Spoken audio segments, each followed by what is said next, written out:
Welcome to SV Exam Mantra. In today's practice session, we will discuss 10 very important and new questions based on today's top current affairs.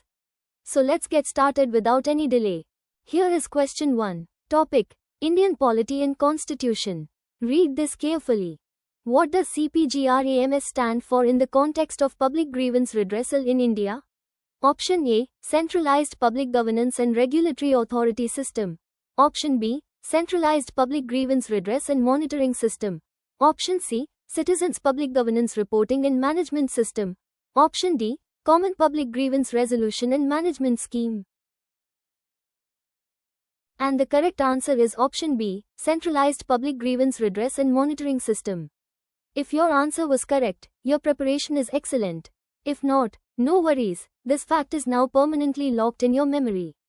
CPGRAMS is an acronym for Centralized Public Grievance Redress and Monitoring System, an online platform for citizens to lodge grievances against government organizations. Option A incorrectly uses Governance and Regulatory Authority. Option C misidentifies Citizens, Public Governance Reporting. Option D uses Common Public Grievance Resolution and Management Scheme instead of the correct full form. Important exam tip: the Department of Administrative Reforms and Public Grievances, DARPG, oversees the CPGRAMS portal. It aims to provide citizens with a unified platform to submit and track their complaints against various government bodies, promoting transparency and accountability. Moving on to question 2. Focus on this important point about international relations and affairs. The National Human Rights Commission, NHRC, of India derives its statutory authority from which of the following legislative enactments? Option A: the Human Rights Enforcement Act, 2000. Option B: the Protection of Human Rights Act, 1993. Option C: the National Human Rights Commission Act, 1992. Option D: the Fundamental Rights Protection Act, 1995. The correct answer to this question is option B, that is the Protection of Human Rights Act, 1993. If your attempt was right, congratulations. If not, don't be disheartened, this is the best opportunity to learn and improve. The National Human Rights Commission, NHRC, was established as a statutory body under the Protection of Human Rights Act, 1993. This act defines its powers, functions, and composition. The Human Rights Enforcement Act, 2000, is not the enabling legislation for NHRC. The National Human Rights Commission Act, 1992, is not the correct founding act. The Fundamental Rights Protection Act, 1995, is unrelated to NHRC's statutory basis. Important exam tip: the NHRC is a statutory body established under an Act of Parliament, not a constitutional body. It functions as a watchdog of human rights in the country and has powers to inquire into violations. Here is question 3. Topic: Defense and Security. Read this carefully. Port Louis, a significant port city, serves as the capital of which island nation located in the Indian Ocean? Option A: Maldives. Option B: Seychelles. Option C: Mauritius. Option D: Comoros. And the correct answer is option C: Mauritius. If your answer was correct, your preparation is excellent. If not, no worries, this fact is now permanently locked in your memory. Port Louis is the capital city of Mauritius, an island nation in the Indian Ocean. Male is the capital of Maldives. Victoria is the capital of Seychelles. Moroni is the capital of Comoros.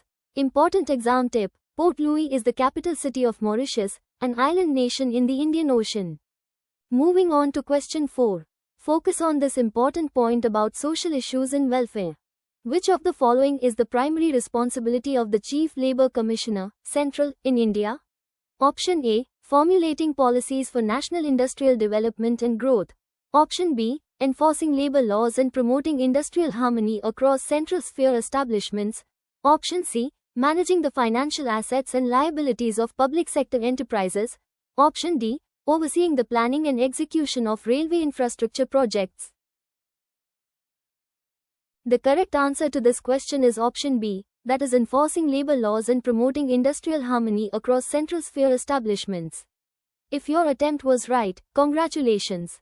If not, don't be disheartened, this is the best opportunity to learn and improve. The Chief Labour Commissioner, Central, is primarily responsible for the enforcement of labour laws and the promotion of industrial harmony in establishments falling under the central sphere. Option A describes a broader policy-making role, typically handled by the Ministry of Labour and Employment. Option C pertains to the financial management of PSUs, a function of specific financial bodies or ministries. Option D relates to railway infrastructure, which is the domain of entities like Rail Vikas Nigam Limited, RVNL. Important exam tip: the Chief Labour Commissioner, Central, operates under the Ministry of Labour and Employment, Government of India. Its functions include conciliation of industrial disputes, enforcement of various labour laws, and ensuring the welfare of workers in the central sphere. Now let's move to question 5. This aspect of science and technology comes up frequently in exams. Which Indian organization has launched specialized El Niño bulletins to safeguard the country's maritime sectors? Option A, India Meteorological Department, IMD. Option B, Indian National Centre for Ocean Information Services, INCOIS. Option C, Indian Space Research Organisation, ISRO. Option D, Council of Scientific and Industrial Research, CSIR. The correct answer is option B, Indian National Centre for Ocean Information Services, INCOIS. Keep building that conceptual clarity. Now let us understand the reason and analysis behind this. The Indian National Centre for Ocean Information Services, INCOIS, launched specialized El Niño bulletins to protect India's maritime sectors. IMD focuses on weather forecasting and seismology. ISRO is primarily involved in space research and applications. CSIR is a pan-India research and development organization covering various scientific fields. Important exam tip: El Niño is a climate pattern characterized by the unusual warming of surface waters in the eastern tropical Pacific Ocean. It significantly influences global weather patterns, often leading to droughts or floods in different regions. Dear students, if today's important questions are useful for your preparation, please like this session and subscribe to the channel. Also share your feedback in the comment box below. Moving on to question 6. Focus on this important point about sports and games. Who is the current Union Minister of Youth Affairs and Sports in India? Option A, Anurag Thakur. Option B, Mansukh Mandaviya. Option C, Sarbanand Sonowal. Option D, Kiran Rijiju. The correct answer to this question is option B, that is Mansukh Mandaviya. If your attempt was right, congratulations. If not, don't be disheartened, this is the best opportunity to learn and improve. Dr. Mansukh Mandaviya currently holds the portfolio of Union Minister of Youth Affairs and Sports. Anurag Thakur previously served as the Union Minister of Youth Affairs and Sports. Sarbanand Sonowal is the current Minister of Ports, Shipping and Waterways. Kiran Rijiju also previously served as the Union Minister of Youth Affairs and Sports. Important exam tip: Drive. Here is question 7. Topic: Awards and Honours. Read this carefully. Who officially presents the prestigious Padma Awards in India?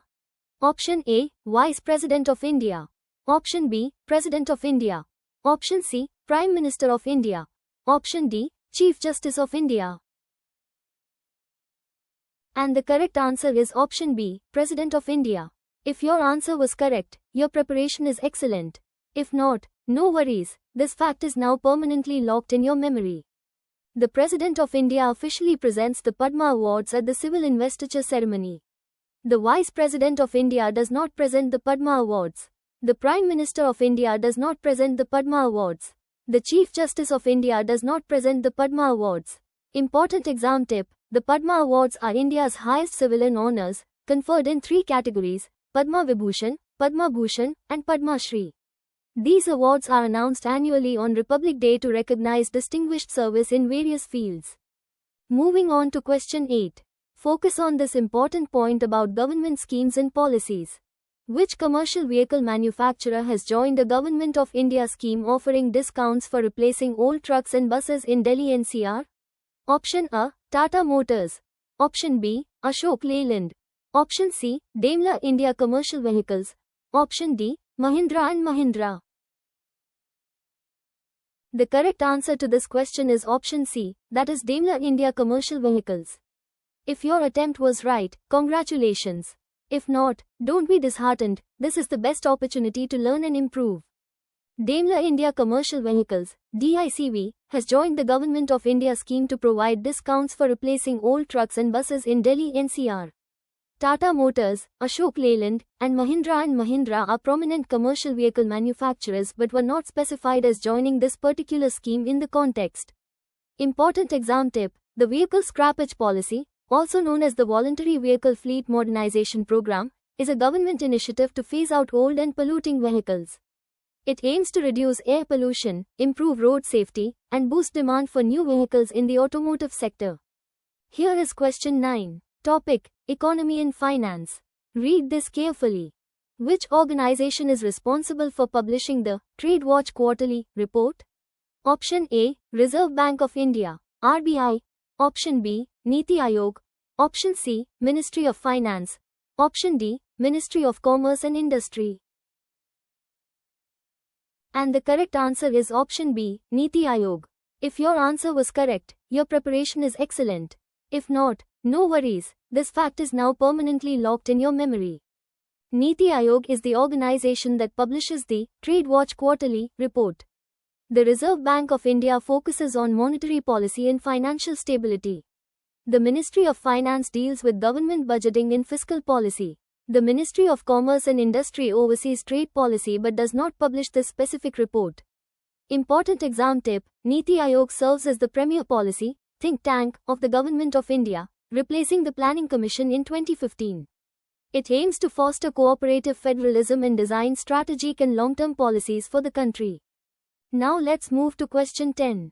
This aspect of economy and finance comes up frequently in exams. Which union ministry recently organized a departmental summit on textiles for global markets?